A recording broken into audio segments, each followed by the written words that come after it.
যাচ্ছিল। বাইরে বরফ পড়ছিল, কাঠের উনুন জ্বলছিল। সুরেখা দেবী নিজের পুরনো সেই কাপড়ই সেলাই করছিলেন। রাগিনী একটা বই নিয়ে বসেছিল। দিদা, আমি মাউন্ট গ্লেশিয়ার কনভেন্ট স্কুলে অ্যাডমিশন নিতে চাই। ওখানকার পড়াশোনা খুব ভালো। সত্যি? কিন্তু ওখানে পড়ার জন্য তো অনেক টাকার দরকার মা। আমি স্কলারশিপ পেয়ে যেতে পারি, শুধু অ্যাডমিশন ফিস ভরতে হবে।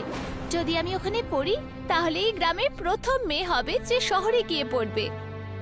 আমি তোকে নিশ্চয়ই পড়াবো মা, তার জন্য যদি আমার ঘরও বন্ধক দিতে হয়। রাগিনী আশ্চর্য হয়ে দিদাকে দেখল। সুরেখা দেবীর চোখে সংকল্প দেখা দিচ্ছিল।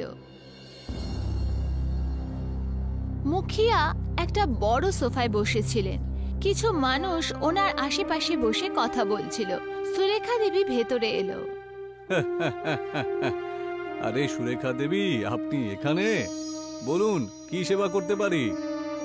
আমার ধার চাই, আমি নিজের ঘর বন্ধক রাখতে চাই। বাড়ি বাধা দেবেন? এত বছর ধরে কারোর থেকে ধার চাইনি আপনি কখনো, তাহলে হঠাৎ আজকে? আমি আমার নাতিকে শহরে স্কুলে পড়াতে চাই, ওকে কিছু বানাতে চাই। মুখিয়া হাসতে শুরু করলেন। আরে এই গ্রামের কোনো মেয়ে পড়াশোনা করে কি করবে? আরে কেন বাড়িটা বাধা দিচ্ছেন এর জন্য? প্রথমবার কোনো মেয়ে করতে চাইছে, এই জন্য আপনার মজা মনে হচ্ছে। আচ্ছা ধরুন ও যদি ফেল করে নেয়, তখন তোমার বাড়িটাও চলে যাবে। আমার বিশ্বাস হারতে পারে না। যদি আমি ওকে পড়াতে আটকাই তাহলে আমি ওর ভাগ্যের দরজা বন্ধ করে দেব। আমি দুঃখিত, কিন্তু আমি তোমাকে ঋণ দিতে পারবো না। সুরেখা দেবী কোনো কিছু না বলেই বেরিয়ে গেলেন। গ্রামের লোকেরা আবার ফুসফুস করতে লাগলো। কিছুক্ষণ পর বড় আলিশান বাংলার সামনে সুরেখা দেবী দাঁড়িয়েছিল। ভেতরে বড় কাঠের চেয়ারে জমিদার বসেছিলেন। ঠাকুমা, এত বছরে প্রথমবার আমার দরজাতে এসেছেন আপনি, বলুন কি লাগবে? আমার ধার চাই, আমি নিজের বাড়ি বন্ধক রাখতে চাই। তুমি তোমার বাড়িটা বাধা দিতে চাও? কিন্তু কেন? নিজের নাতনির পড়াশোনার জন্য।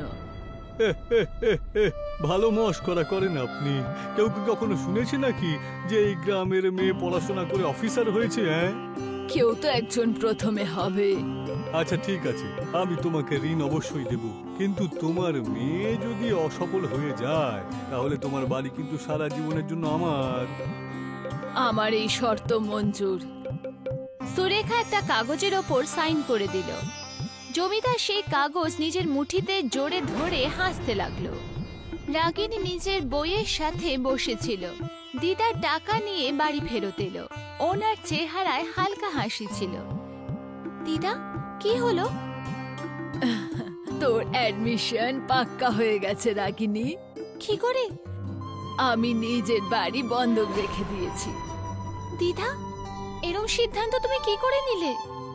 মা, ঘর দেয়াল দিয়ে নয়, স্বপ্ন দিয়ে তৈরি হয়। আর তোর স্বপ্ন পূরণ করার জন্য আমি সবকিছু করতে পারি। রাগিনীর চোখে জল চলে এলো। বাইরে বরফের পড়ছিল, কিন্তু ঘরের ভেতরে একটা নতুন আশার উষ্ণতা অনুভব হচ্ছিল। কলেজের বড় আর আলিশান জায়গা ছিল। ওখানকার ছাত্ররা দামি জামা কাপড় পরেছিল। রাগিনী সাধারণ সেই সালেই আস্তে আস্তে আসছিল। কিছু ছাত্ররা ওকে দেখে হাসছিল। নেহা আর ওর বন্ধুরা রাগিনীর কাছে এসে দাঁড়ালো। দেখো দেখো, গ্রামের থেকে এলো আমাদের নতুন সহপাঠী। আর শুনেছি ওর দিদা ওকে পড়ানোর জন্য নিজের বাড়ি বন্ধক রেখেছে। কিন্তু ও এখানে টিকবে কি করে? ধনী স্কুল আর দামি বই, আর হয়তো খেতে কাজ করে ফিস ভরবে। সব মেয়েরা হাসি ঠাট্টা করছিল। রাগিনী ওদের কথাকে না শুনে এগিয়ে গেল। ছাত্রদের ভিড় জমা ছিল, সবাই বোর্ডে লাগানো নোটিশ পড়ছিল। রাগিনীও আগে এগিয়ে গেল। ফাইনাল পরীক্ষাতে বসার জন্য সব ছাত্রদের সাদা সোয়েটার পরা বাধ্যতামূলক। রাগিনীর মুখের রং উড়ে গেল। পেছন থেকে নেহা আর ওর বন্ধুরা আবার এসে দাঁড়িয়ে পড়ল। ও, এবার কি হবে? রাগিনী, তুমি শুনলে সাদা সোয়েটার ছাড়া কেউ পরীক্ষা দিতে পারবে না। কিন্তু তোমার কাছে তো টাকাই নেই, তুমি সোয়েটার কোথা থেকে আনবে? যদি চাও তাহলে আমাদের চাকর থেকে ধার করতে পারো। রাগিনী ওদের কথা শুনে চুপচাপ সেখান থেকে বেরিয়ে গেল।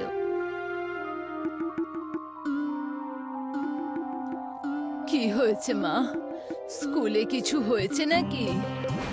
দিদা, ফাইনাল পরীক্ষায় বসার জন্য সাদা সোয়েটার পরা বাধ্যতামূলক করা হয়েছে, আর আমার কাছে তো। রাগিনী আগে আর কিচ্ছু বলতে পারল না। চিন্তা করিস না মা, কোনো না কোনো ব্যবস্থা ঠিক হবে।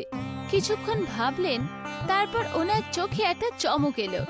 উনি হালকা ভাবে বললেন, যদি পাহাড়ে আগুন জ্বলতে পারে তাহলে বরফ দিয়ে সোয়েটার কেন হতে পারে না? দিদা, তুমি কি বলছো? একটা পুরনো জ্ঞান আছে যেটা আজ কেউ মনে রাখেনি। আমাদের পূর্বপুরুষেরা বরফ দিয়ে বোনার শিল্প জানতো। বরফ দিয়ে সোয়েটার? হ্যাঁ মা, এটা সহজ নয় কিন্তু অসম্ভব নয়। আমার শুধু হিমালয়ে সব থেকে ঠান্ডা বরফ চাই। রাগিনী দিদাকে অবিশ্বাসের সাথে দেখলো, কিন্তু সুরেখা দেবীর চোখে একটা অটল বিশ্বাস দেখা দিল, আর উনি বাইরের দিকে এগোলেন।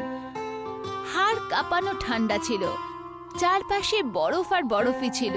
সুরেখা দেবী কাঁপতে কাঁপতে বরফ একাঠা করছিল। ওনার চেহারায় একটুও ভয় ছিল না, বরঞ্চ আত্মবিশ্বাস ছিল। আস্তে আস্তে উনি বরফটাকে নিজের বোনা হওয়া কাঁটায় বোনা শুরু করলো। ওনার হাত তাড়াতাড়ি চলছিল, যেন কেউ ম্যাজিক করছে। রাত কেটে যাচ্ছিল, ঠান্ডা হাওয়া চলছিল, আর আস্তে আস্তে সাদা সোয়েটারের আকাশ শুরু হলো। বরফের চমক সেখানে দেখা যাচ্ছিল, যেন কই জাদুই প্রকাশ সেখানে প্রকাশ হয়েছে। সূর্যের হালকা আলো বরফের ওপর পড়ছিল। রাগিনী বিছানা থেকে উঠে যখনই সোয়েটার পরলো, ওর চেহারায় আশ্চর্য অবাক হলো। ও সোয়েটার ছুঁয়ে দেখলো। দিদা, এটা এটা ঠান্ডা কেন নয়? এটা তো গরম। আমি বলেছিলাম না মা, এটা শুধু বরফের সোয়েটার নয়, এর মধ্যে তোমার স্বপ্নের উষ্ণতাও আছে। এখন তাড়াতাড়ি করো, পরীক্ষার জন্য দেরি হয়ে যাবে। রাগিনী খুশি হয়ে আত্মবিশ্বাসের সাথে ঘর থেকে বেরিয়ে গেল। ছাত্ররা লাইনে দাঁড়িয়েছিল, সবাই সাদা সোয়েটার পরেছিল। নেহা আর ওর বন্ধুরা রাগিনীকে খুঁজছিল। তখনই রাগিনী গেটে এলো, সাদা সোয়েটার পরে। নেহার চোখ অবাক হয়ে গেল। এটা কোত্থেকে এলো? ও সোয়েটার কিনলো কি করে? কারো থেকে ধার তো নেয়নি। রাগিনী আত্মবিশ্বাসের সাথে হেসে আর কোনো কিছু না বলে ভেতরে চলে গেল। সবাই ছাত্ররা পরীক্ষা দিচ্ছিল, টিচাররা রাউন্ডে ছিল। হঠাৎই এক টিচার রাগিনীর কাছে এসে দাঁড়ালো, আর ও সোয়েটারটাকে ঠিক করে দেখলো। এটা আবার কিরকম সোয়েটার? এটা তো বরফের মনে হচ্ছে। কিন্তু এটা তো গলছে না। ক্লাসে হালচাল হয়ে গেল, কিন্তু রাগিনী কোনো মন না দিয়ে শান্তভাবে পরীক্ষা দিল। কিছুক্ষণ পর গ্রামের লোকেরা এক জায়গায় একঠা হলো। সুরেখা দেবীও সেখানে উপস্থিত ছিল। ওনার চোখে আশার আলো ছিল। তখনই রাগিনী এলো, ওর হাতে রেজাল্ট ছিল। দিদা, দিদা, আমি টপে এসেছি। গ্রামের লোকেরা অবাক হয়ে গেল, তারপর ফিসফিস করতে লাগলো। কি সত্যি? হ্যাঁ, আরে ভেবেছিলাম যে এই অসফল হয়ে এখানে ফিরবে। ওর ঠাকুমাকে নিয়ে আমরা মশকরা করেছিলাম, কিন্তু পুরো কলেজও আজকে সবার প্রথম হয়েছে। তখনই জমিদার এগিয়ে এলো, হাতে কাগজ নিয়ে। ওরা হাসতে হাসতে সবার সামনে সেই কাগজ ছিঁড়ে ফেললো। সুরেখা দেবী, এখন থেকে এই বাড়িটা তোমারই, বুঝেছো? তোমার নাতি তো অবাক করে দিল। সবাই হাততালি দেয়া শুরু করলো। দিদা, আমি জিতে গেছি, কিন্তু এই জিত শুধু আমার একলার নয়, বরঞ্চ তোমারও। বরফ যতই না ঠান্ডা হোক, যদি তার মধ্যে কোনো মায়ের আশীর্বাদ থাকে, তার মধ্যে উষ্ণতা থাকবেই থাকবে। এটাই তো বরফের সোয়েটারের বিশেষত্ব। রাগিনী ভাবুক হয়ে দিদার গলা জড়িয়ে ধরল।